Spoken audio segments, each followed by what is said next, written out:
Nakilala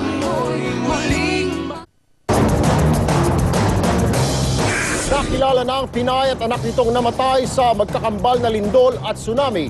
Sa Japan, magdadalawang linggo na ang nakakaraan. Sa kabila ng trahedya, may ilang kababayan tayo doon na ayaw pa rin umuwi sa Pilipinas. Kung bakit, ikwento mo, Joey Francisco. Isang malungkot na balita mula sa ating embahada dito sa Japan. Inayag nga ng mga opisyal natin dito na may mag-inang namatay dahil sa lindol at tsunami noong March 11. Yan ay sina Grace Agnes Opreso Hiruta at ang 12 taong gulang na anak niyang si Maria. Nakita ang labi nila noong March 19, ilang kilometro mula sa orihinal na lugar ng bahay nila sa Iwaki, Fukushima. Natangay ng rumaragas ang tsunami ang bahay ng mag-ina. The Philippine Embassy in Tokyo natukoy na ng asawa ni Grace na si Masahiro Hiron Hiruta ang mga bangkay. Pero wala pa raw pinal na plano kung iuwi pa sila sa Pilipinas. In the Philippine Embassy here in Tokyo would like to condole with the family of Mrs. Hiruta for the unfortunate demise of the wife and the daughter. Hanggang ngayon, mayroon pang 32 kababayan natin ang nawawala mula nang tumama ang trahedya dito sa Japan. Napakalungkot talagang marinig ang mga balita tungkol sa pagkamatay o pagkawala ng ating mga kababayan dito sa Japan. Pero meron pa rin naman mga stories of survival. At maririnig mo yan kapag pumunta ka sa mga shelters tulad dito sa Wesley Center. Ito ang kauna-unahang pagkakataon na pinasilip sa media ang center. Maayos ang pasilidad at sagana sa pagkain. May adobo, kanin, saging at may mahablang ka pa na panghimagas.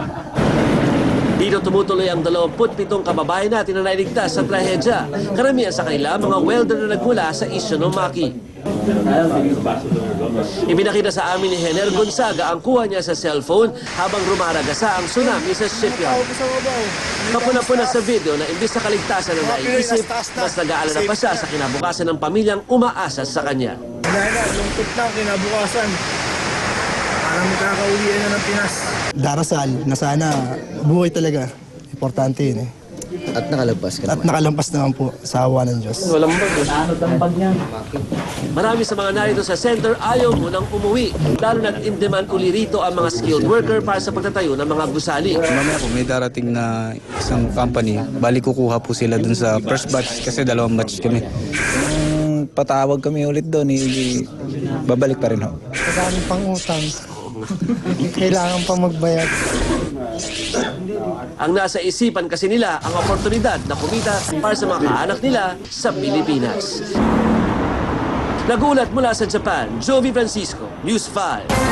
Nagluluksa ngayon ang mga kaanak dito sa Pilipinas ng mag-inang Pinay na namatay sa trahedya sa Japan. Ang mas malungkot pa, wala nang tsansang makita nila ang mga biktima bago sila ihimlay.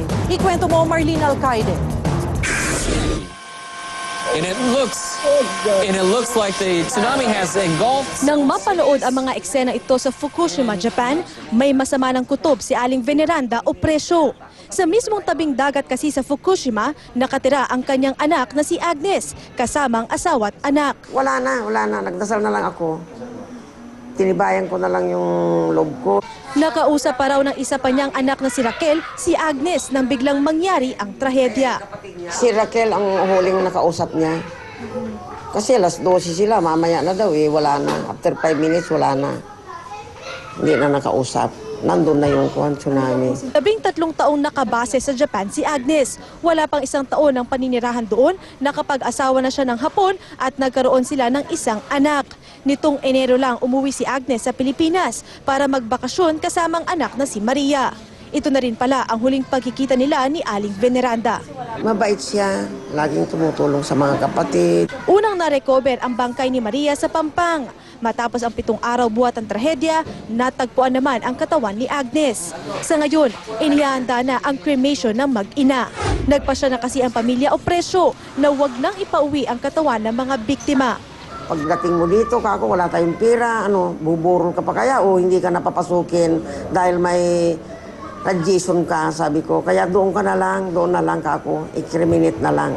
Ipinagpapasalamat na lang nila na buhay pa ang 2 pang kapatid ni Agnes na nasa Tokyo at Iwaki sa Fukushima. Pero hindi pa rin maiwasan ng kanilang mga kaanak dito sa Pilipinas ang mag-alala para sa kanila.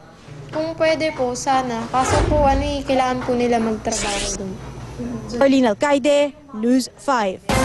Nakausap din ng News 5 ang kapatid ng nasawing Pinay sa Japan na huling nakausap ng biktima. Kwento ni Raquel Kagiyama. Sinubukan pa raw niyang paalalahanan si Grace Agnes sa banta ng tsunami sa kanilang lugar. Pero naputol na ang linya. Kapwa nakabase ang magkapatid sa Japan. Masakit man ang pangyayari, nakahinga na rin daw ng maluwag si Raquel dahil nakita na ang bangkay ng kapatid at kanyang pamangkin.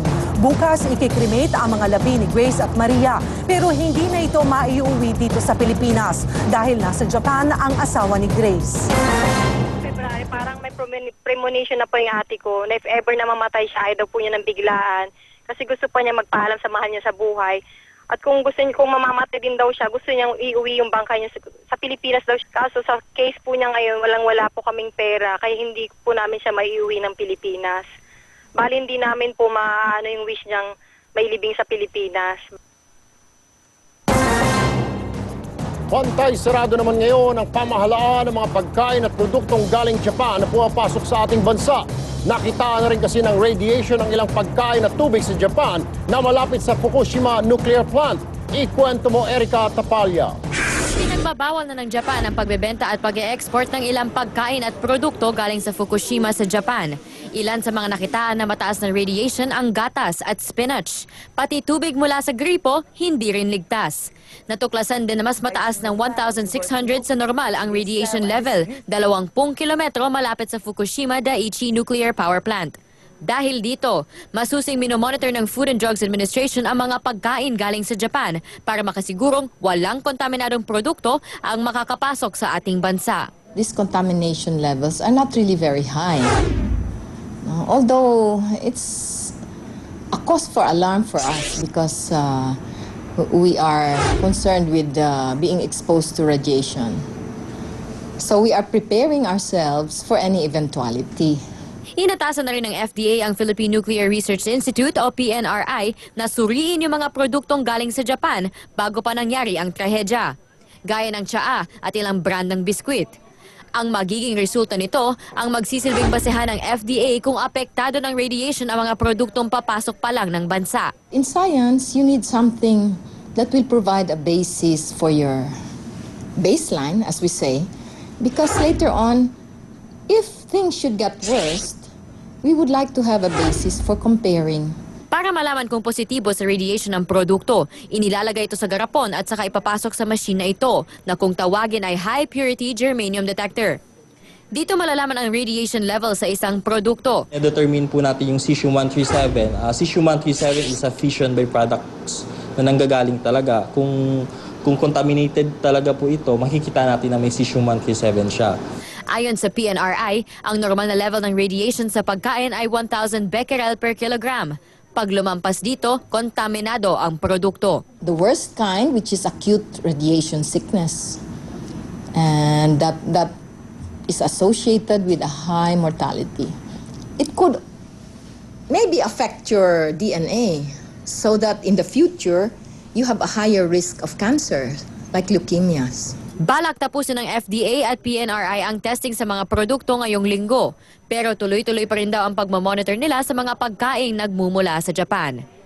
Erica Tapalya, News 5. Muling binusisi ng Senado ang kahandaan ng Pilipinas sa malaking sakuna lalo na sa lindol at tsunami. At ang lumabas pang panukala mula sa Senado, kumuha ng mga artista para mapalawak ang kaalaman ng publiko kaugnay dito. Beverly Natividad, ikwento mo. So, ibig sabihin, mas malakas pa kaysa Japan. Ang maaring mangyari dito, batay sa pag-aaral ng 2004. Sa pagyanig po. Sa pagyanig. Mga eksperto na ang nagsabi, maraming istruktura ang maapektuhan sa Metro Manila pa lang kung tumama ang malakas na lindol. Kaya giit ng DPWH, inaayos na nila ang mga tulay para masigurong matibay. Pero ang mga lumang istruktura gaya ng LRT at airport terminals, kailangan ng i-retrofit o ayusin para kayanin ang magnitude 7.2 o mas malakas pang lindol.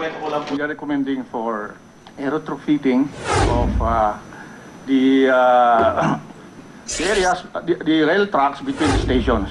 The earthquake it can withstand. But however, considering that the terminal is only 28 years old, we hire a consultant to conduct the structural investigation. Dati nang sinabi na kakayanin ng mga gusali natin ng malakas na lindol. Ang problema, hindi raw istriktong napapatupad ang building code sa bansa. Karamihan tuloy sa mga estruktura sa Metro Manila, kompleto nga ang papeles sa City Hall pero hindi naman talaga ligtas sa lindol.